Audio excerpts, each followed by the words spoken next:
Hello guys, welcome back to Mediocre Commentaries. Yeah, I'm kidding. That's not me.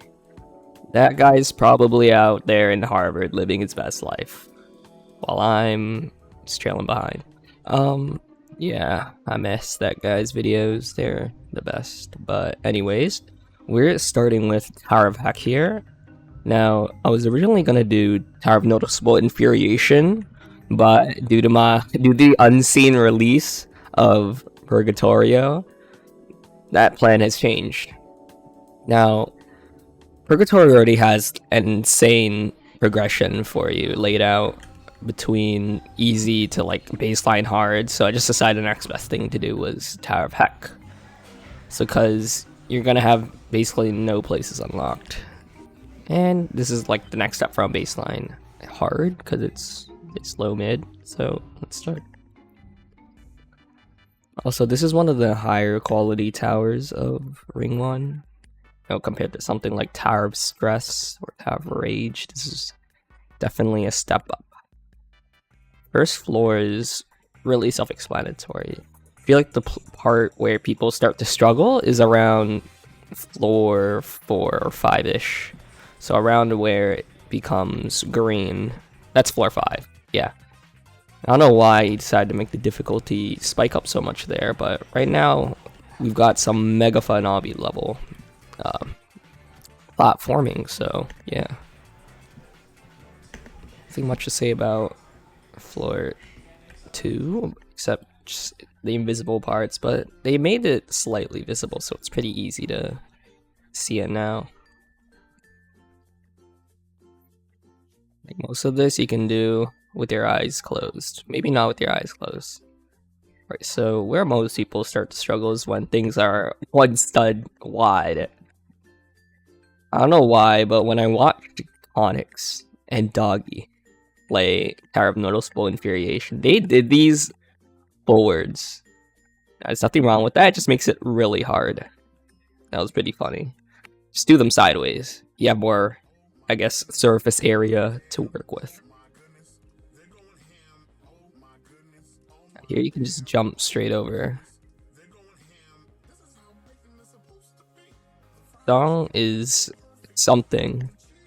Remember when I was little and playing this darn game, I was singing along with it. I don't like thinking about it.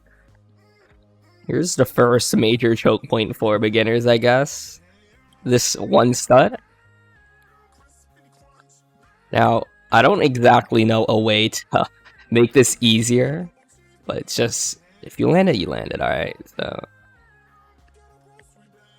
I guess you can kind of practice on the first one because it's netted, but like, it's not really much you can do about one studs other than to get good, I guess. Yeah. On floor 5. Yeah. So you can either take a one stud skip. I'm just not gonna do that because all my beginners are probably watching this. I don't think someone who's experienced in the game would want anything to do with this video. But yeah. Anyways, what's going up? Here we have falling platforms. If it looks like a sledgehammer, then it's a freaking falling platform. Just keep that in mind. Over here is another thing I saw a lot of people struggling with. They don't know how to deal with this. So I think that, yeah, they changed it from a falling platform. Just don't move. A lot of people try to jump onto that and just like end up flinging themselves off. It's pretty funny to watch, but it's a bit annoying. Once again, we've got falling platforms indicated. A lot cooler that they decided to be more beginner friendly, because when I played this game, it'd literally be fall to a trap, try to remember what it is, and then you can go cry in a corner because you fell all the way down. So another skip here you can do if you're feeling at it, which is jumping from that platform to that platform. It's a little risky though, and if you're not good at the game, then good luck. This jump looks a little scary, but I assure you, even if you miss it, you're probably gonna land on that, or at least just try to aim for that view. It's better to overshoot it than undershoot it. Yeah. Speaking of this tower was the first in Ito. I think a lot of people know that. That's probably why they put a golden thing around the island. And we fell. Wow. I honestly forgot where I fell, so I'm just gonna start from here. But as I was saying, this is the first tower, and surprisingly, it's really high quality. So I don't know how it went downhill from here. And by downhill, I'm talking about tower screen punching. That was quite a step down from this. So that used to not be indicated. Those two falling platforms, I remember I fell there like 3 times because I didn't know whether it was going to be falling on which one of those platforms would fall. And I'd get really angry as a kid. Yeah. These, if you suck at wraps, I don't know why you're trying this tower, but you can jump over them if you want to. So do as you will with that information. Here, once again, do it sideways. Stop doing one stud thick platforms forwards. It just makes it harder for no reason. But by the time you get here, you're probably feeling the nerves, I guess. I don't actually know. Pretty sure I started feeling the nerves on floor 8, but I was like 10 years old when I was playing this. Not 10. I was 11. Yeah, I was 11 when I was doing this. So, probably like not 11 years old. So you probably are not nervous at all. So yeah. Honestly, I have zero clue why I was nervous here, but I highly recommend not staying seated up until this end, as Roblox physics are a little unpredictable. So yeah.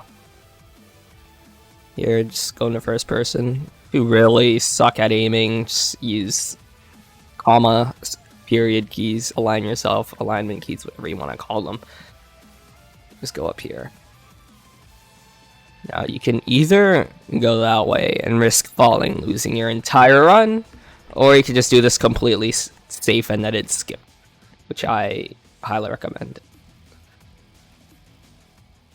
Now, moving on, we're on floor 9, the pink floor. Now, where the tower was BS was, I think, floor 10, yeah. There's this invisible platform part that just messed me up as a kid. I'll show you guys when we get there. But right now, just go on with it. Right now, it's not that hard. Maybe like struggle a little bit with that is, but it's been pretty easy so far. So I'm assuming that you guys are good at those one stud wide poles already. But if you're not, that might be something you want to practice before doing this tower, because there's a lot of them. Don't even jump on the platform, just do the tightrope.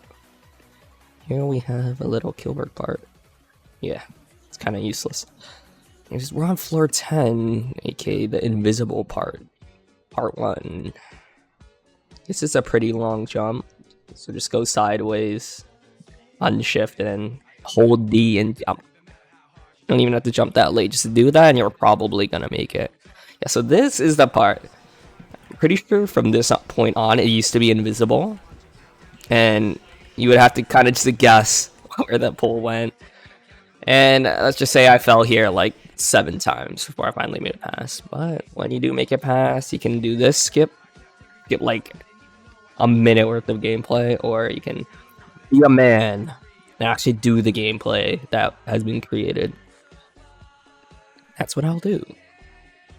There's more one-step pulls. Yeah, these are something you should definitely practice before doing this tower, but they get consistent after a bit. You don't have to worry about them.